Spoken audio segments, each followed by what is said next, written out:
नमस्कार दोस्तों, स्वागत है आप सभी का फिर से एक नए वीडियो में।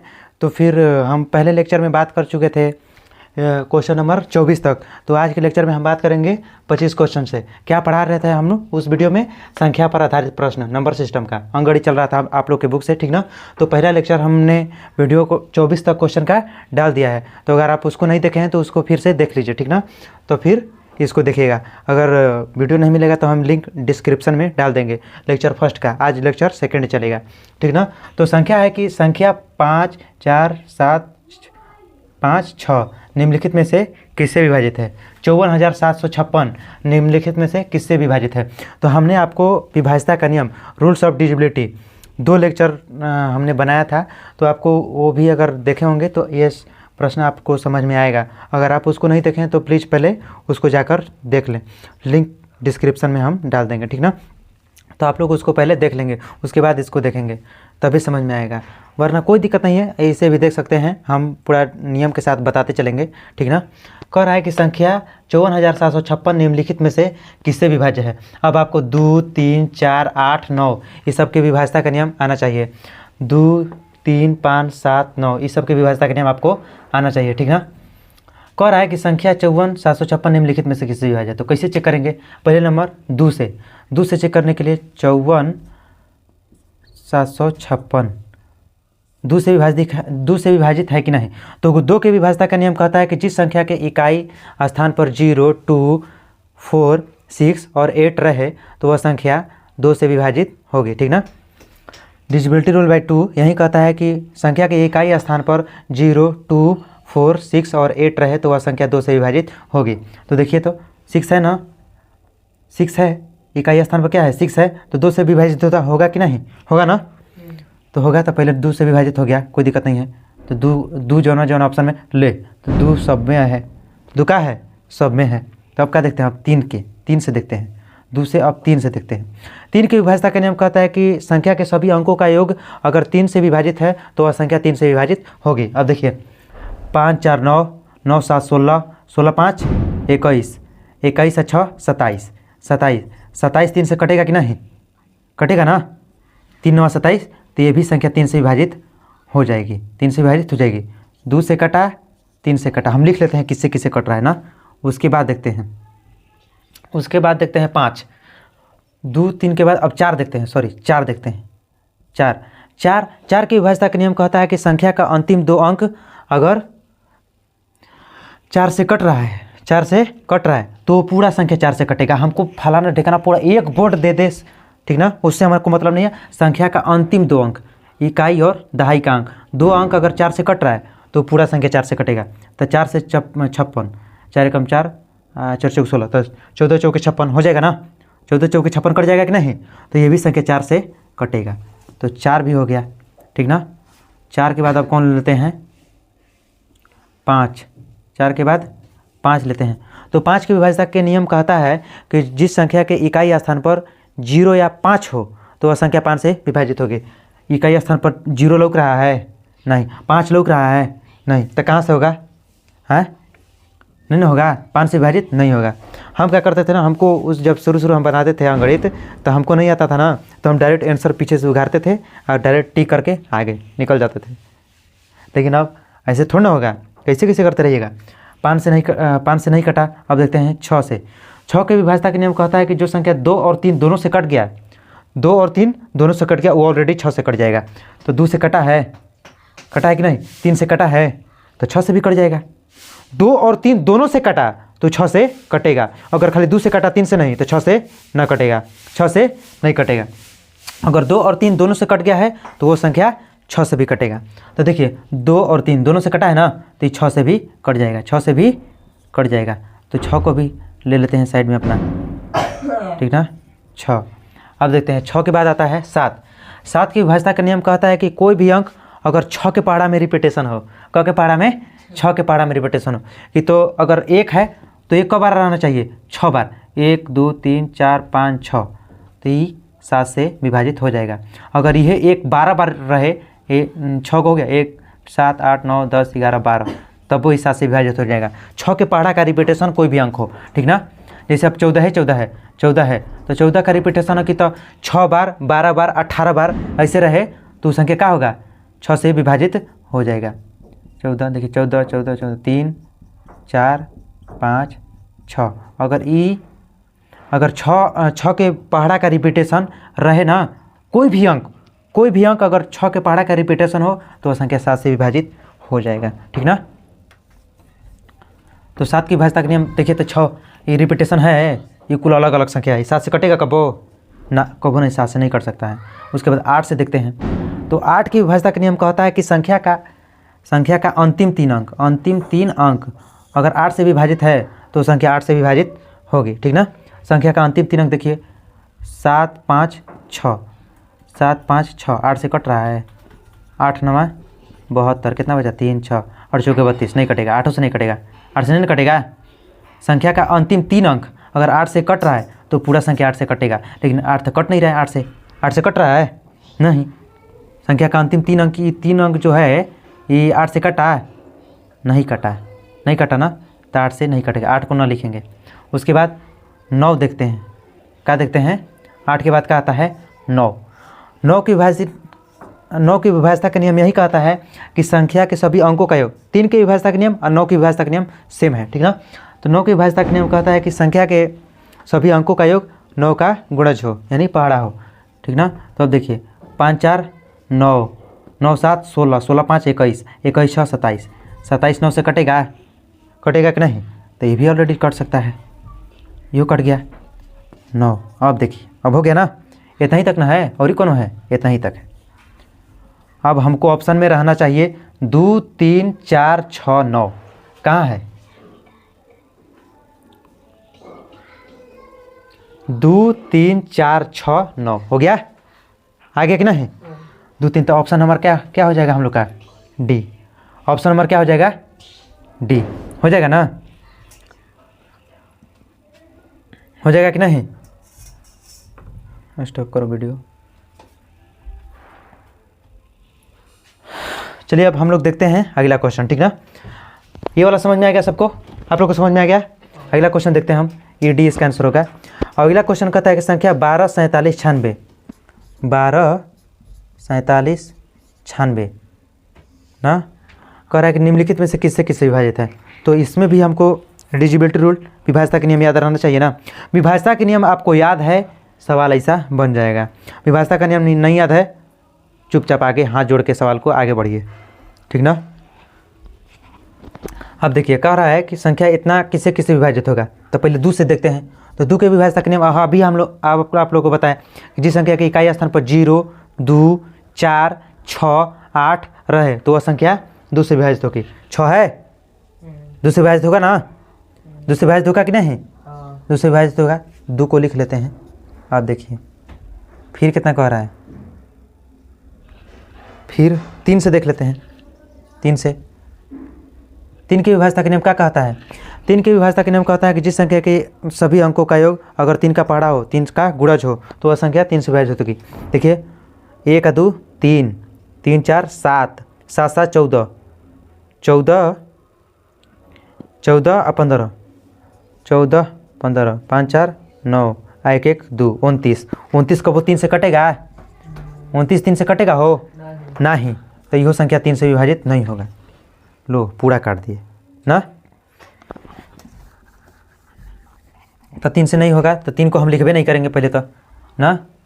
12 47 96 3 नहीं लिखेंगे। और उसके बाद आता है अब 4 की विभाज्यता का नियम यही कहता है संख्या के इकाई और दहाई का अंक, यानी अंतिम से 2 अंक अगर 4 से विभाजित है तो संख्या 4 से विभाजित होगी। अब देखिए 4 दूनी क्या 8, अच्छा 4 16, 24 चौके 96, 24 चौके 96, 4 से कटा कि नहीं, कटा ना 4 से 24 बार में, तो इस पूरा संख्या 4 से विभाजित होगा। तो क्या लेते हैं 2 और 4 लेते हैं।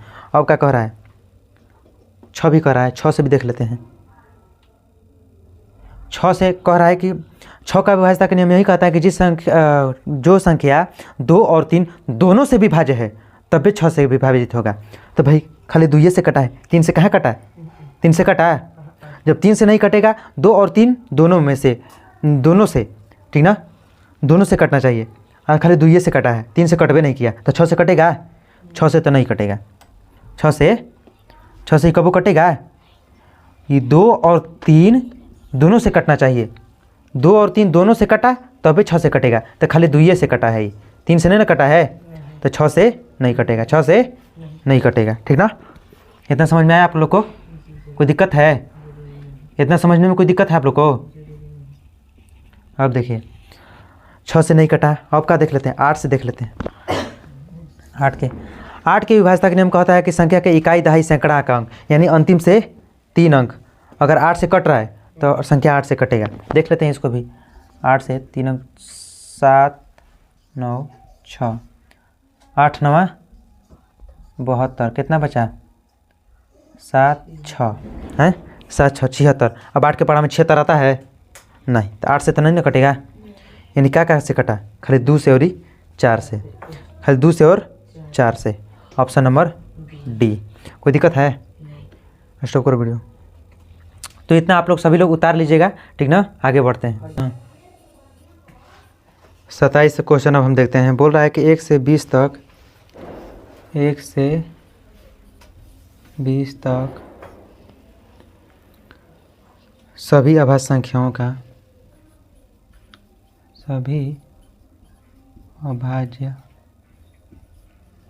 संख्याओं, सभी अभाज्य संख्याओं का योग क्या होगा? का योग क्या होगा? ठीक ना? ठीक ना? तो इसको हम लोग बनाएंगे कैसे? 1 से 20 तक सभी अभाज्य संख्याओं का योग। अभाज्य संख्या किसे कहते हैं? जो संख्या एक और अपने यानी स्वयं को छोड़कर किसी दूसरी संख्या से न कटे, उसे क्या कहते हैं हम लोग? अभाज्य संख्या। तो अभाज्य संख्या 1 से 20 तक कौन होगा? 2 + 3 + 5 + 7 + 11 + 13 + 17 + 19 ना? जोड़ देंगे ना सबको? 2 3 5 5 5 10 7 17 17 11 17 11 28 28 13 28 13 17 19। इसको जोड़ लेते हैं। 8 3 11 7 18 18 27 के साथ हासिल 2 2 1 3 4 5 5 2 7, कुल मिला कितना हो जाएगा? 77 हो जाएगा ना? कोई दिक्कत है? कोई दिक्कत नहीं ना है? आगे बढ़ें। 28 क्वेश्चन। 1 से 50 तक की सभी प्राकृतिक संख्याओं का योग। 1 से 50 तक की सभी प्राकृतिक संख्याओं का योगफल ज्ञात करें ना? कह रहा है 1 से 50 तक की सभी प्राकृतिक संख्याओं का योगफल ज्ञात करें। तो प्राकृतिक संख्या, गिनती की संख्या को प्राकृतिक संख्या कहते हैं। ठीक ना? तो फिर कह रहा है कि 1 से 50 तक की, तो इसका सूत्र क्या हो जाएगा? n × n + 1/2। n की जगह पर क्या रखेंगे? 50 ना? 50 × 50 + 1/2 क्या होता है? 50 इंटू हटेगा तो गुणा। अब 50 आई कितना होता है? 51/2। अब कहोगे कि एक बार के पहले गुणा करना चाहिए था, 50 × 50 ऐसे कहाँ कर दिए? तो भैया इंटू का काम पहले होता है, इंटू का काम पहले। 2 से क बार में? 25 बार में। और 25 × 51, 25 × 51 क्या हो जाएगा? 1275। गुणा करके देख लो। ठीक ना? इतना आंसर हो जाएगा। चलिए वीडियो को स्टॉप करूँ। ठीक ना? इतना हो जाएगा। इतना आप लोग उतार लीजिए।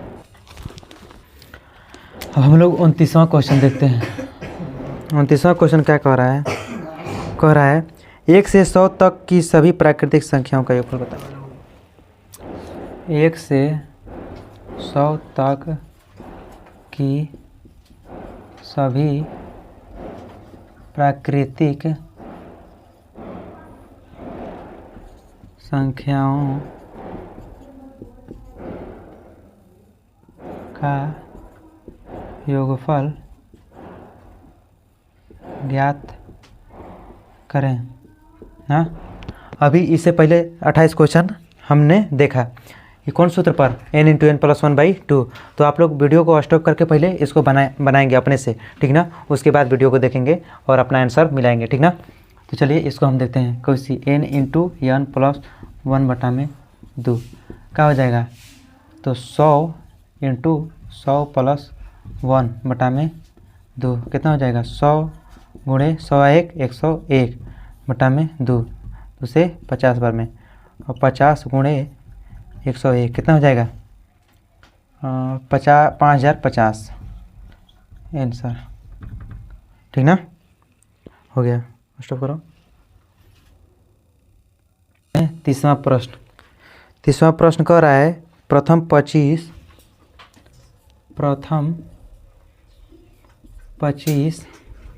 सम संख्याओं का योगफल बताएं। सम संख्याओं का योगफल बताएं, ठीक ना।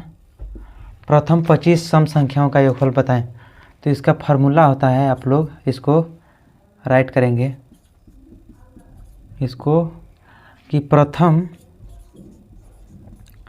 n सम संख्याओं का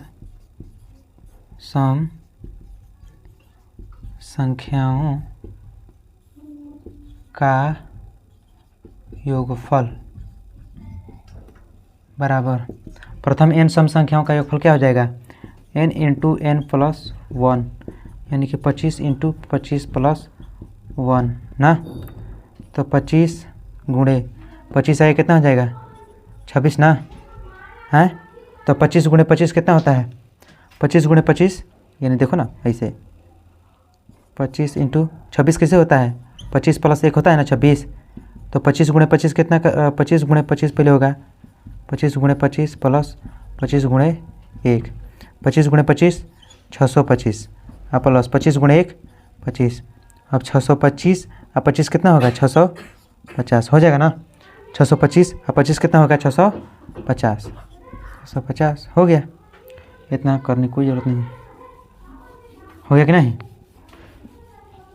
625 यहाँ पर देखिए, बराबर के इधर भी अंक, बराबर के इधर 650 आंसर हो गया, ठीक ना। आप देखिए 31वां क्वेश्चन क्या कह रहा है। कह रहा है प्रथम 20 विषम संख्याओं का योगफल बताएं। प्रथम 20 विषम संख्याओं का योगफल बताएं। प्रथम 20 विषम संख्याओं का योगफल, तो इसका फार्मूला होता है, ये भी आप लोग राइट करेंगे कि प्रथम n विषम संख्याओं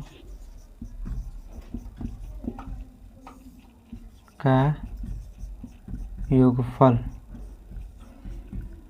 बराबर क्या होता है n स्क्वायर ना। तो क्या कह रहा है प्रथम n का मान क्या है 20, n के जगह पर क्या रखेंगे 20। विषम संख्याओं का योगफल n स्क्वायर, यानी अब 20 है तो 20 का स्क्वायर, 20 का स्क्वायर क्या होता है 400 आंसर हो जाएगा ना।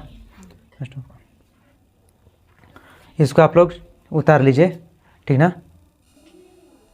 रेडी हाँ। अब चल देखते हैं 32 ना।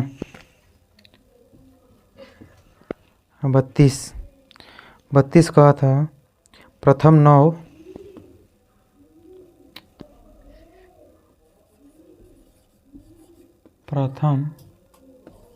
9 सम संख्याओं का योगफल, सम संख्याओं का योगफल बताएं। प्रथम 9 सम संख्याओं का योगफल, ठीक ना। प्रथम 9 सम संख्याओं का, इससे पहले तो हम बतेबे किए थे ये वाला, ठीक ना। क्या है प्रथम 9 सम संख्याओं का योगफल, क्या हो जाएगा n इंटू n प्लस 1, यानी 9 इंटू 9 प्लस 1 कितना हो जाएगा 9 गुणे 10, 90। कोई दिक्कत है? 33 क्वेश्चन देख लेते हैं। प्रथम 9 विषम संख्याओं का योगफल, प्रथम 9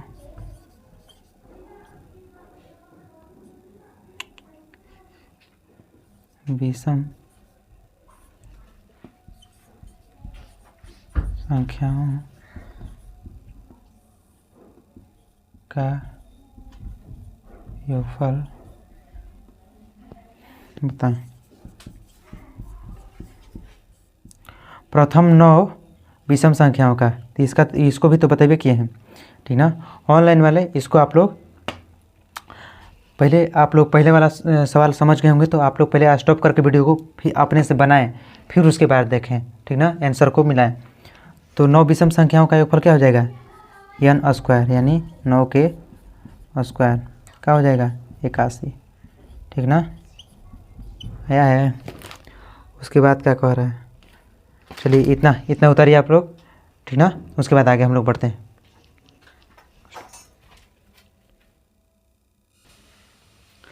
चलिए दोस्तों अब देखते हैं हम लोग 34 क्वेश्चन।